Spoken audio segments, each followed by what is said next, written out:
Good morning, Year 10. Welcome to your 6th lesson on A Christmas Carol.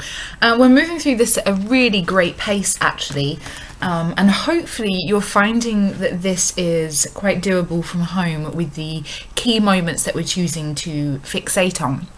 Now, essentially, in the exam, you'll have an extract-based question. Now, you've not really come across that before, but essentially what that will mean is that you'll have a question about the text. So it might be, how is Scrooge's change presented in the extract and the rest of the novella? And they will choose for you like a key moment, one of the moments that there's quite a bit to do with, and you will start by looking at that extract as your springboard. And then from that point onwards, think about other key moments from within the novella that you would reference. So what we are doing, myself and Mr. Paul are working through with you the key moments, or the moments we consider key, and creating for you key activities and key sort of video lessons to analyse those moments. So the next key moment really is the moment that we meet in retrospection via Scrooge and the ghost of Christmas past, Belle. Now, this lesson is very aptly titled, Who is Belle? And if you know anything at all about the narrative, you will know that Belle is, or was, Scrooge's fiancée, a young, beautiful woman that he was wrapped with at the beginning of their relationship, but unfortunately chose to prioritise business, moving up that social hierarchy, security, but in terms of financial security over familial and love. So this 6th lesson, to coincide with the Edulink and Google Classroom lesson posted today, will look at the moment that starts around, and I'm just checking this now, page 48 is really where we would suggest the key extract is. So we have the moment where a younger Scrooge is introduced, a young man Scrooge, and it says at the top of page 48, my time grows short, observed the spirit. Quick. This was not addressed to Scrooge or to anyone whom he could see, but it produced an immediate effect. For again Scrooge saw himself. He was older now, a man in the prime of life. His face had not the harsh and rigid lines of later years, but it had begun to wear the signs of care and avarice is extreme greed, material gain. There was an eager, greedy, restless motion in the eye, which showed the passion that had taken root and where the shadow of the growing tree would fall.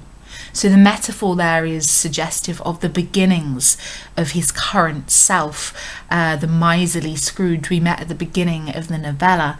This path has been altered since meeting visions such as Fezziwig, but the Scrooge at the beginning of the novella, indeed. He was not alone, but sat by the side of a fair young girl in mourning dress, in whose eyes there were tears which sparkled in the light that shone out of the ghost of Christmas past. Even the first moment of this character, Belle, is referenced with light. Okay, her eyes sparkled in the light, and so immediately we have this use of imagery that associates her with characters such as Fezziwig and Fred, who was all in a glow, and Fezziwig's calves, who were, full of light too. It matters little, she said softly. To you, very little. Another idol has displaced me. And if it can cheer and comfort you in time to come, as I would have tried to, I have no just cause to grieve. What idol has displaced you? He rejoined. A golden one. So this is the breakup. This is the moment where Belle decides, quite progressively as a woman actually, that she decides that the relationship is to come to an end. She releases him. Okay, she describes how her contract with him, the engagement, is an old one. It's interesting that she uses the noun contract as well, by the way, because it is business jargon. She notices just how committed to material gain Scrooge now is. He has chosen that over family values, career, love, and marriage. Now, let me get into my notes for this lesson, and I will come back to some more readings from the narrative today. So the first thing, if you haven't already made some notes in your exercise book, this would be the first thing that you write down. So the key theme that we look at in this section via Belle is the ramifications, the consequences of greed. I just chose that little button there that I found from Google, and it's quite a famous idiom. Greed is the root of all evil. That desire to want more, okay, to be more, to have more influence. We see the ramifications of excessive greed in this narrative, and we've seen it as well in An Inspector Calls. We've seen it in poems like Ozymandias, and we'll see it again in poems like My Last Duchess. Greed for different things, of course, but greed all the same as the root of all evil. Okay, so I want to take that key quote that I read to you just a moment ago, the description of the young man Scrooge. There was an eager, greedy, restless motion in the eye, which showed the passion that had taken root. Now, usually when you look at the abstract noun passion, you consider it to be something with positive connotations. To have passion for something is a sort of an overflowing enthusiasm, a great desire to fulfill an aim or ambition. But here, the passion that is being referenced by the limited omniscient narrator in judgment here of Scrooge is the passion for all things material. Really, I suppose it's hedonism, okay, this excessive desire to capture material things. Now, I really love the imagery here of the tree, of the roots. Now, we know that some trees we've seen our whole lives that stand tall and have been there even before we were born. Okay, trees last for hundreds of years and may be older than us and will last longer than us. Nature always prevails, right? But here, we use that imagery of nature to portray something unnatural. Something that's starting to corrupt this younger Scrooge here, and that is the greedy and restless sort of attitude that he has started to become intoxicated by, and that is for business and for ascension up the social hierarchy. So it's within this scene with Belle that we see the beginnings of that transformation, where he starts to prioritize money, business, and ascension up the social hierarchy over love. Now, she uses the very famous quote, "Another idol has displaced me." Okay, so idol is usually a focus for adoration or worship, and Belle believes that his idol, it used to be her, he would idolize her in love, is now money. Something she suggests here is a false god that he is worshipping at the altar of money and business as a false god. Belle is presented here as another foil to Scrooge. Foil, F-O-I-L. When you place those characters side by side, at least as Scrooge is now, then you see a direct antithesis, two opposites on a scale. She chooses love, family, happiness, and thus her characterization is a foil to Scrooge's, who, as we know, in the flash forward moment we have when Belle's a little older with a family, a husband, children, Scrooge is mentioned as being seen as quite alone in this world. So she does go on to have a family. And of course she has, she has children. And what I wanted to say contextually, it's not on my slide, but it's worth writing down, is that within Dickens's period, it was highly sought after that one would have a family, and the idea of marriage and family were considered to be absolutely vital for a fulfilled, complete life. And in some visions and some viewpoints, it was deemed morally necessary, to be this upright citizen, to be married, to have a husband, a wife, a children, a home. Okay, like it was your moral, your social obligation to the community. So unfortunately, and I do sympathise with Scrooge here. I have lots of arguments with people over the years who go, I still don't sympathise with him. He made that decision. But remember, don't be soon to forget. In the last video, I spoke about the causes of, the roots of his trauma. I'm going back to that word root in the top quote. I think the reason that Scrooge shuns this, potential marriage and union, a devoted woman, no doubt, is because he's acting on fears that he has had since childhood. Okay? Because his family life and his childhood was not one of stability. And so he's decided here, unfortunately, as it goes, to guarantee what he thinks is a stable future. Okay? A stable future in terms of the economy and his sort of ability to fend for himself. Okay? So, it is so clear, I'm in the yellow box now, that Dickens here is presenting to us that a life without love is a life devoid of happiness. He's also suggesting that greed and a fixation on the material will only breed marginalisation and is ultimately emotionally fruitless. So there we have it straight away. We've learnt so much already just from this first introduction of Belle. So she releases him from the contract which she claims is an old one. She says at the bottom of page 49 that he has an altered spirit. Okay? And she also says on page 50, just under halfway down, that she is what's called a dowerless gal.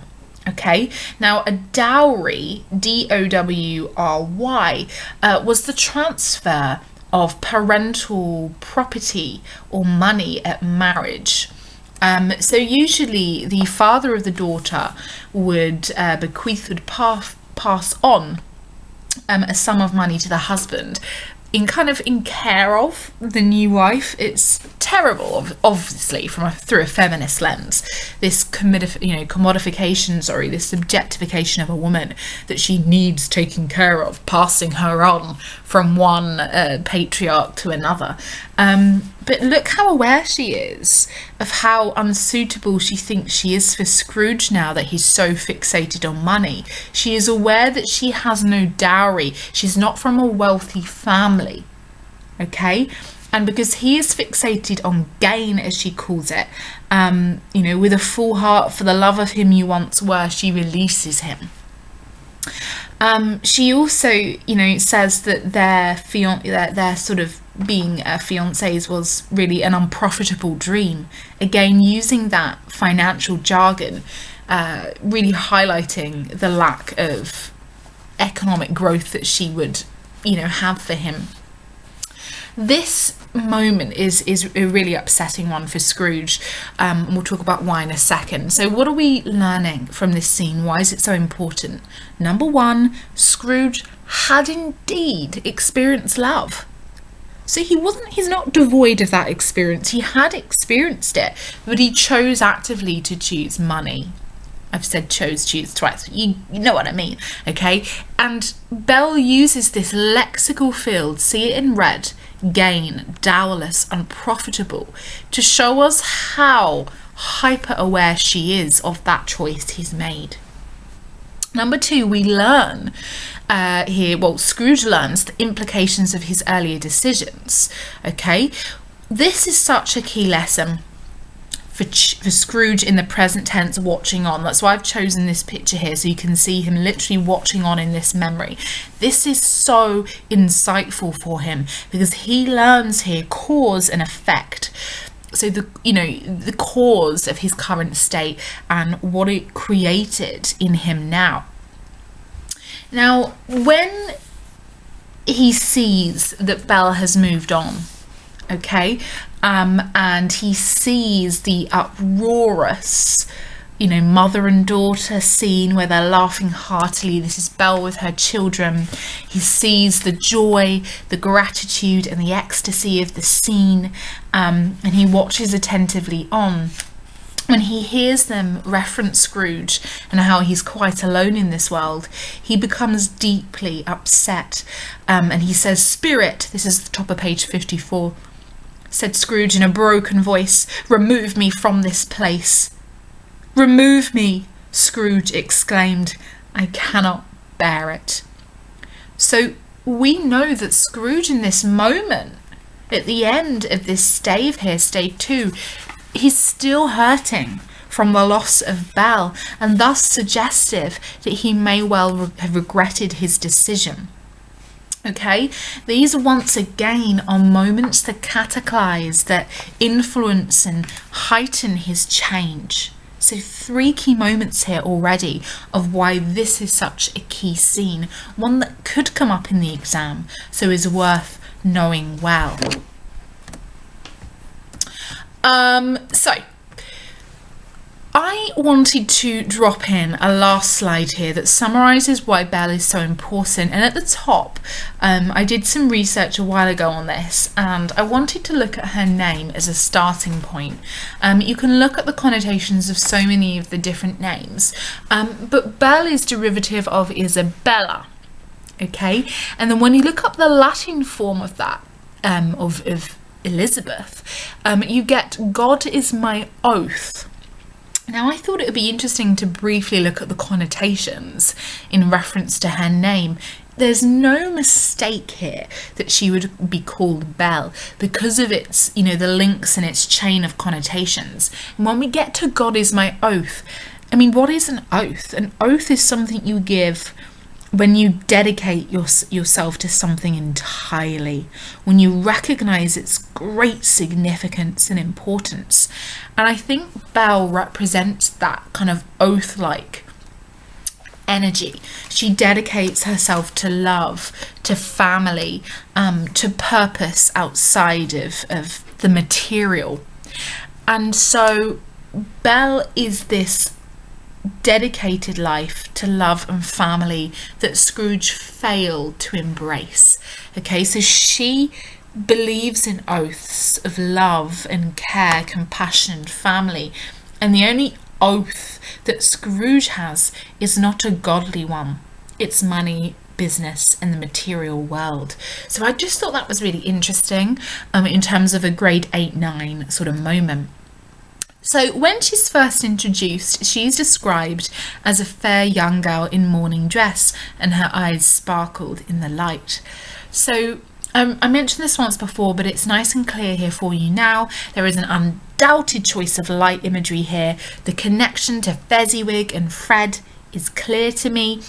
And it's so interesting that she's described as wearing a mourning dress. If you mourn something, you mourn the loss of it. And so she's almost dressed aptly for the occasion here. She's mourning the loss of this relationship, but on a more metaphorical level, the loss of Scrooge's former self, the man that she originally fell in love with, is gone. Very famous key quote here, guys. "Another idol has displaced me, a golden one." I already referenced what that meant, but of course the noun idol is the object of worship. For Scrooge, it's money. And when I looked for a kind of a grade 8-9 idea, I found this idea from the New Testament in a biblical reference. You cannot serve God and money, it states in the New Testament. Now, I would say that Belle represents godliness, true love, and benevolence. And Scrooge has failed to serve God and thus Belle, and thus love and family and kindness. So just a really interesting connection there. And then lastly, the last scene that he goes to, which is a couple of years on from this moment with Belle, is her and her family. And I found the description of the family really interesting. A room, not very large or handsome, but full of comfort. So again, this aligns Belle and her family actually with the Cratchits. Now, we don't meet them properly, like the full family, until the next stave. But in this scene, in the Cratchit scene, in this scene here, even though they're not wealthy families, they are wealthy in terms of Christmas spirit. They're prosperous in this sense, in kindness, benevolence, and rich in family, which is at the forefront. So Belle's family and the Cratchits are quite similar in that way, and he's able to make that connection too. So, in summary, big idea. Okay, if you had an essay and you're writing one on, I don't know, the importance of Belle and what she teaches Scrooge, then, this is what I would put. Belle's characterization is a useful tool for the reader. Remember, she's a character, not a real person. She allows us to measure and to mark the degradation, so the loss of his spirit, where it really began. She also allows the reader to consider that there was a former Scrooge, and therefore one that he may still return to. This moment, therefore, may well foreshadow the regeneration of his spirit. Okay, one of the key kickstarts, to him changing and learning to embrace family and love again. Okay, so hopefully that has really helped you there with understanding why this moment, why Belle is a key character and a tool. She's not really, mentioned ever again, but she teaches us so much about Scrooge and about Dickens's ideas of what are truly important in this world. So hopefully you got loads of notes down, and these are neatly in your exercise book, which is, as you know, your revision tool for year 11. If you have any questions, drop them in the comments below. I'd be more than happy to elaborate upon anything for you. Thanks for tuning in, guys. Have a great day.